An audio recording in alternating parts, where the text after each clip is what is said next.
Good morning सर्वांना. माझ्या YouTube चॅनलमध्ये तुमचं सर्वांचं स्वागत आहे. नवीन असाल तर सबस्क्राईब करायला विसरू नका, लाईकही करा. तर इकडे हा होता सकाळचा व्ह्यू. सनसेट होऊन गेला होता. जरा मी आज उशिराच पाहिलं बाहेर, कारण इकडे मला स्वयंपाकाची तयारी करायची होती, म्हणजेच टिफिनची तयारी करायची होती. इकडे पीठ भिजवून झालं, रात्रीचे भांडे लावून झाले. आता मला बनवायचा होता आलू पराठा अर्णवच्या टिफिनसाठी. तर इकडे मी चटणी तयार ठेवलेली होती अगोदरच. तर इकडे मी आलू पराठा अशा पद्धतीने बनवून घेत असते. 2 पुऱ्या लाटून घेते आणि त्यावर नंतर मी पुरणपोळी असो किंवा आलू पराठा असो, त्यावर ते मी असं चटणी भरून घेते. तेव्हाच मला पराठा जमतो, नाहीतर एका गोळ्याचा पराठा मला जमत नाही. किंवा पुरणपोळी असो, तीही मला एका गोळ्याची जमत नाही. म्हणून मला ही सोपी पद्धत वाटते, म्हणून मी अशा पद्धतीने बनवत असते. छान येतो अशा पद्धतीने, म्हणजे फुटत नाही, काय नाही. जसं पाहिजे तसं आपण पातळ जाड असं लाटू शकतो. तर मी अशा पद्धतीने छानपैकी पातळ पराठा लाटून घेणार, कारण की माझ्या मुलाला टिफिनमध्ये पातळच पराठा किंवा पोळी पातळच हवी असते. तर मी छान पराठा लाटून घेतला आहे. आता तव्यावर टाकून घेते त्याला. फुटत नाही, काही नाही, म्हणून ही पद्धत वापरते मी. इकडे तूप आहेत, बरेचसे तूप लावून पराठे वगैरे बनवता. मला पण आवडतं तूप लावून बनवायला, पण माझ्या मुलाला काही तूप आवडत नाही, म्हणून मी तूप काही पोळी किंवा पराठ्यांवर यूज करत नाही. म्हणून तेलच लावून दोघी साईडने मस्त भाजून घेणार पराठा. इकडे दुसरा पराठा म्हटलं आपण त्या एका गोळ्याचा बनवून बघू फुटतो की काय. आता मी त्या पद्धतीने हा दुसरा पराठा बनवून बघते. तर इकडे मोदकसारखं ते सारण भरून घेतलं आणि मस्त पीठ लावून घेतलं दोन्ही साईडला. पराठा लाटायला सुरुवात केली आणि फुटायला पण पराठा सुरुवात झाली. तर इकडे दुसरा पराठा मस्त भाजता आलेला आहे दोघी साईडने चांगला. तर याला काढून घेतलं मी. तुम्ही बघू शकता किती छान पराठा तयार झालेला आहे, मऊ मऊसूत. अशा पद्धतीने तुम्हीही करून बघा, फुटणार नाही, काही नाही. तर इकडे मला बाकीच्या पोळ्या पण करून घ्यायच्या होत्या. सकाळी फक्त टिफिनच नाही तर खूप सारे कामं असतात. मुलांची आंघोळ करणे, त्यांची तयारी करायची, नंतर त्यांचा नाश्ता वगैरे, चहा, झाडझूड वगैरे खूप सारे कामं असतात सकाळी सकाळी, आणि खूप घाई पण असते. त्यामध्ये हे पण सुचवायचं असतं की रोज टिफिनमध्ये काय द्यायचं. आता माझ्या हजबंडला पण डबा द्यायचा असतो, म्हणून त्यांना पण डब्याला काय द्यायचं, मुलांना टिफिनला काय द्यायचं, हे दोन्ही विचार सकाळी उठल्या डोक्यामध्ये असतात, किंवा मी संध्याकाळीच विचार करून घेत असते. तर इकडे टिफिन भरून घेते. म्हटलं आता पहिले हा रिंग फिट करून घेते, कारण की रिंग रोजच डबा धुताना काढूनच घ्यावा लागतात, तेव्हाच डबा स्वच्छ धुतला जातो. इकडे मी शेंगदाण्याची चटणी बनवून ठेवलेली होती, त्यालाही खूप आवडते, म्हणून शेंगदाण्याची चटणी आणि पराठा दिला मी आज त्याला टिफिनमध्ये. आता इकडे ड्रायफ्रूट्स बिगर आमचा टिफिन काय पूर्ण भरत नाही.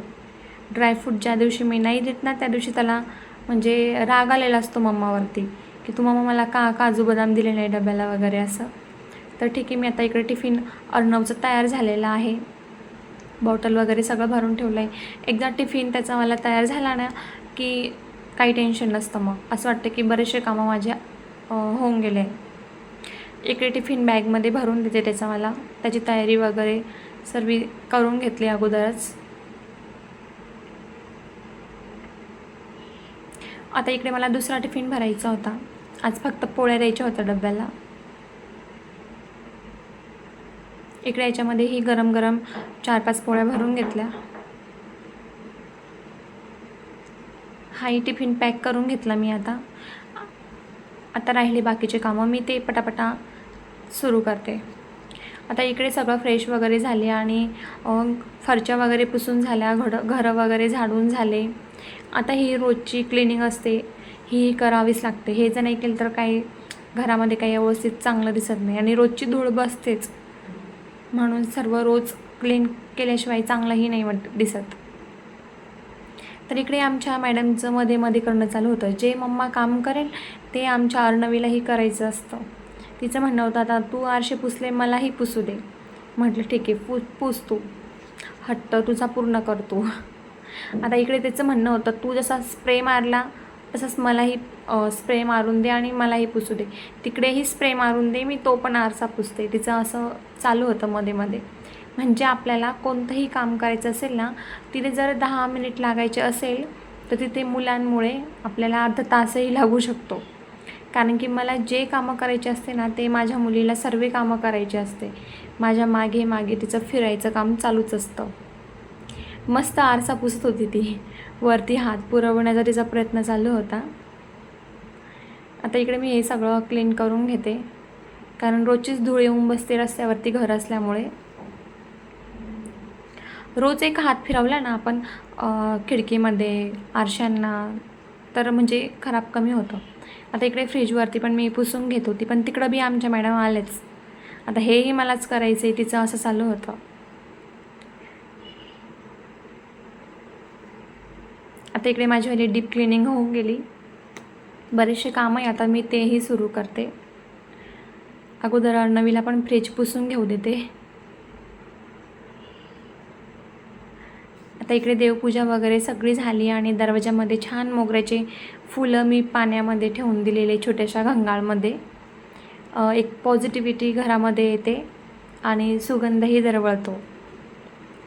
इकडे घरामागे बघितलं ना तर मन अगदी प्रसन्न होतं. इकडे मस्त गाय गवत खात होत्या, हिरवंगार वातावरण आहे मागे पावसामुळे. तिकडे छोटे छोटे मुलं रोजच त्यांचं ते क्रिकेट खेळण्याचं ग्राउंडच आहे, तिथे मस्त क्रिकेट खेळायला बसलेले असतात. आता इकडे आमच्या मॅडम भांडे मी बाहेर घासायला काढले तर लगेच भांडे घासायला जाऊन बसली आहे. सो माझा व्लॉग कसा वाटला कमेंट करून नक्की सांगा.